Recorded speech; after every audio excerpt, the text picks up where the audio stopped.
Senhor esteja convosco. Ele está no meio de nós. Proclamação do Evangelho de Jesus Cristo segundo Lucas. Glória a vós, Senhor. Naquele tempo, Jesus contou-lhes uma parábola. Olhai a figueira e todas as árvores.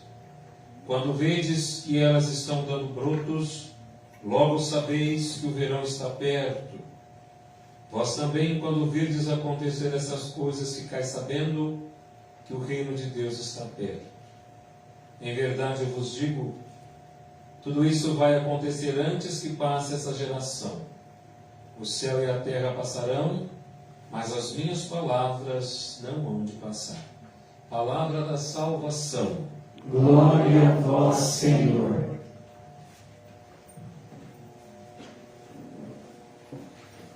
Meus irmãos e minhas irmãs, nós ouvimos, aliás, esses dias nós temos ouvido o Apocalipse de São João, assim como o Evangelho de São Lucas, que vem nos falando muito sobre o fim dos dias, o fim dos tempos, ou o que nós chamamos de um fim escatológico. E hoje, não diferente daquilo que o Senhor tem nos dito durante esses dias, também o livro do Apocalipse traz para nós esses sinais. Porém, hoje, ela vem permeada de incentivo. Mas o incentivo à esperança de que o bem vencerá o mal e também a morte. Principalmente diante dos dias em que nós vivemos, quando parece que o mal, quando parece que a morte sempre tem a última palavra, quando parece que o mal sempre terá e sempre será o que vai vencer. Por isso que São João, na sua visão, mostra para nós alguns sinais. E aí ele diz que aparecem vencidos os maiores inimigos de Deus e também do seu povo. E São João então enumera eles: Satanás e a morte, que são simbolizados pelo dragão, pela serpente e pela besta. Satanás encontra a derrota definitiva diante da graça de Deus e diante da sua bondade. O demônio fará sua última investida, vai lembrar São João, de seduzir os seres humanos, junto com a morte, sucumbirá para sempre. Então, para lembrar a nós que mesmo que o demônio tente, e mesmo que a morte tire de nós tudo, a última palavra será vida e ressurreição. O mal nunca terá força sobre Deus. O mal nunca terá força sobre a graça de Deus. O problema, na maioria das vezes, somos nós, com a nossa falta de fé. Eu não sei se vocês já repararam que quando, na nossa vida, tudo caminha muito bem, tudo vai muito bem, a gente muitas vezes nem lembra de agradecer a Deus por tudo aquilo que vai muito bem na nossa vida. Só que quando alguma coisa acontece de mal na nossa vida, então a gente culpa a Deus por tudo aquilo que acontece de mal na nossa vida. Então a gente diz a Deus: mas eu sou cristão, Senhor, eu faço tudo na tua igreja, eu comungo, eu rezo o texto do dízimo, eu faço oferta, eu visito doente, eu vou no cemitério, eu rezo pelas almas, eu faço isso, eu faço aquilo. A gente enumera um monte de coisas para poder dizer para Deus o quanto a gente faz, como se ostentar o título de cristão me deixasse livre, fosse uma carteirinha para dizer que eu não vou ter problemas ou que eu não vou passar por isso. Muito pelo contrário.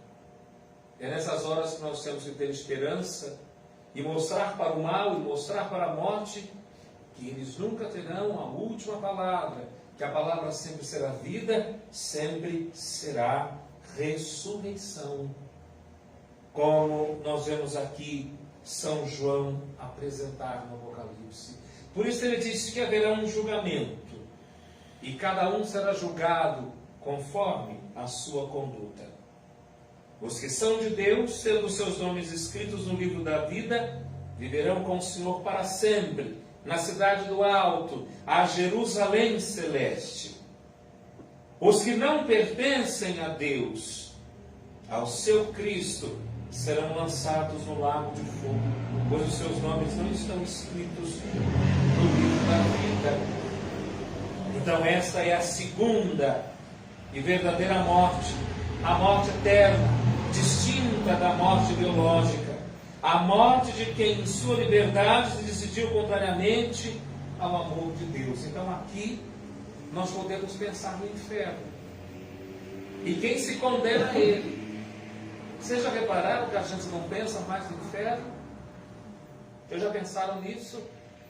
Que a gente só pensa em ouvir coisa docinha, coisa bonita. E aí dos padres se fala do inferno na igreja. Ai da gente, a gente falar do inferno na missa. O povo sai excomungando a gente. Olha, a gente vai na igreja, o padre deixa de falar de Deus, só fica falando do diabo. Só fala do inferno.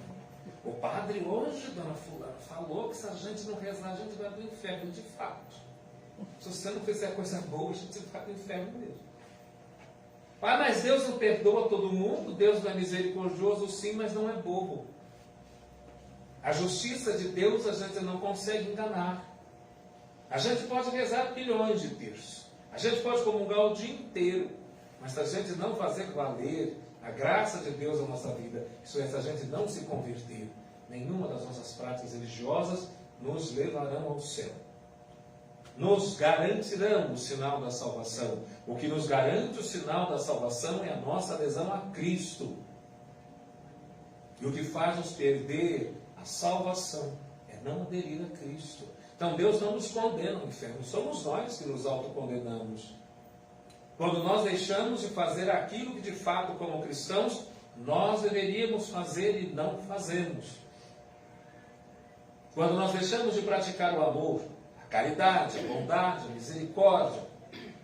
Quando nós deixamos de ver no outro e na outra a graça de Deus, e quando nós deixamos de transmitir aos outros a graça de Deus, então nós estamos nos condenando ao mal, à morte eterna. E o que é a morte eterna? É viver longe de Deus. O que é o inferno? É viver longe de Deus. Viva longe de Deus e a sua vida vai ser um inferno. Viva longe da graça de Deus, a sua vida vai ser um inferno. E tem gente que tem um ouvido tão sensível que não pode ouvir falar do inferno, mas faz a vida do outro um. Tem gente que tem um ouvido tão sensívelzinho que não pode ouvir falar do diabo, mas é um na vida dos outros. E se esquece que se não ser de Deus na vida do outro e da outra, pode te condenar às labaredas eternas. E Deus não deseja que ninguém se perca. Deus não nos criou para irmos para o inferno. Deus nos criou para Jerusalém do alto. O nosso lugar é o céu. Como filhos e filhas de Deus, o nosso lugar é estar com Deus. É viver em Deus. E nós só vivemos em Deus quando nós praticamos as obras de Deus. E que são fáceis de serem praticadas. Amar, viver a caridade, viver a fraternidade, buscar a graça de Deus a cada dia, mesmo diante do pecado que nos cerca e que nos ronda todos os dias. Por isso o Senhor nos chama a cada dia à conversão e nos mostra isso no Evangelho. Por isso que Jesus no Evangelho alerta os discípulos para que estejam sempre atentos aos sinais do reino de Deus. E aí Jesus usa o exemplo da figueira. E como nós podemos entender que essa figueira vai dar frutos ou não? E Jesus vai dizer, observando os seus brotos, é como olhar um pé de rosa. Como a gente sabe que ela vai frutificar? Olhando os seus brotos. Como a gente sabe que uma árvore vai frutificar? Olhando a sua flor. Olhando os seus brotos. Como a gente sabe que nós somos bons cristãos? Olhando aquilo que nós praticamos. Mas não com mentira. E não com hipocrisia. Tantas vezes nós somos cristãos somente de nome. E nós não podemos ser cristãos somente de nome. E a gente tem visto muito isso nos últimos tempos. Quanto julgamento, quanta condenação, quanta maldade. Quanta maldade. Olha, a gente fica estarrecido, olhando na TV e vendo as redes sociais, Quanta gente, eu pelo menos, quantas pessoas que eu olhava e tinha uma certa admiração. Tá bom que quando você se decepciona com alguém, você vê também ali a humanidade do outro, da outra, entende que o outro, ela também erra. Mas quantas pessoas que você olha e diz, nossa, mas eu não imaginava que essa pessoa, com a cultura que tem, fosse assim.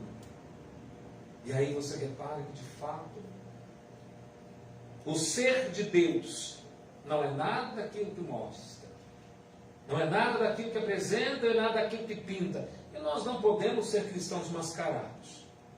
Nós temos que ser cristãos autênticos, verdadeiros. A gente tem que se mostrar de fato como somos. Deus nos conhece da maneira que nós somos. Então nós temos que mostrar ao mundo os nossos brotos. Por isso que Jesus nos diz que os discípulos fiéis saberão discernir que é ou não o sinal do reino. Olha, esse reino de Deus já veio, já voltou, já veio, já foi embora, já veio, já chegou, já voltou de novo. O mundo já acabou. Tem tanta gente falando que Deus está voltando, que Nossa Senhora. Será que de fato o Senhor nos está falando conosco de tantos modos, de tantas formas, que nós não estamos querendo enxergar, ouvir e ver? Como discípulos e discípulas do Senhor, guiados pelo Espírito de Deus, temos que discernir no nosso coração, na nossa vida, aquilo que Deus quer e deseja de nós. Sentir e trazer no nosso coração, mas não com teimosia, porque a gente também é teimoso. E a gente tem a cabeça dura, mais dura do que essa madeira. Quando a gente põe uma coisa na cabeça, a gente fica com aquilo o tempo todo. Vocês conhecem aquelas pessoas, vocês conhecem a síndrome de Gabriela? Tem ninguém que chama Gabriela aqui não, né? Vocês conhecem a síndrome de Gabriela? Eu nasci assim, eu cresci assim, eu sou sempre assim, Gabriela. Nós não podemos viver assim de Gabriela. A gente tem que ter a humildade de reconhecer na nossa vida a graça de Deus, por meio do seu Espírito Santo, e reconhecer os sinais de Deus na nossa vida, através daquilo que o Senhor nos diz, por meio dos outros que nos falam. Principalmente por meio da igreja, por meio dos seus pastores, dos seus ministros. Principalmente por meio da igreja, que é sinal da graça de Deus no meio de nós. Por isso que, olhando o exemplo de Santa Catarina, que também nós possamos testemunhar Jesus Cristo, derramando sangue, se preciso for, por amor a Ele, por amor à igreja, por amor ao reino de Deus, e sem medo, sem medo.